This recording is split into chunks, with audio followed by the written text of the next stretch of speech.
que aquí hi havia la premsa, que quan aquí feien vi, i jo se'n collia molt de vi. Hi havia moltes vinyes, hi havia molts propis. Propis, doncs, gent que tenia una vinya o això, i llavors havien de dar unes parts amb l'amo. Hi havia una guilla. Aquí posaven el vi, això ja abans ho feien cèrcols de fusta, i ara ja més tard ho van fer cèrcols de ferro, perquè esclar, aquella té molts anys. I no sé, potser la van fer aquí dins perquè allà al portal no passa. La porteta era per entrar dins i netejar-la, i l'últim amo que hi va haver aquí deia que si li havien fet ficar aquí dins a netejar-ho, que es deia Joan Pineda. Va ser l'últim. Llavors ho va vendre amb els amos que hi ha ara.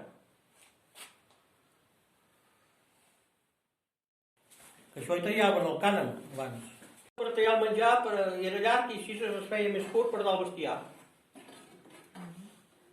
Això es tallava. Es feia fora cap allà i llavors es tallava. Això era deien per filar, feien d'això per filar.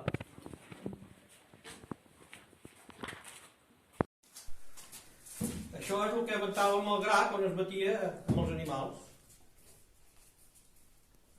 Quan érem petits ens posaven aquí i anàvem endavant i enrere per aprendre a caminar. I aquí veus ja aquests topos perquè no ens agaféssim els dits. Això també té anys,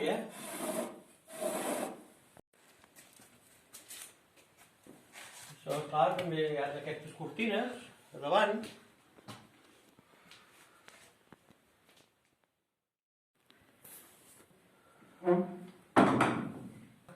Bueno, és un banc que es pot seure als dos cantons.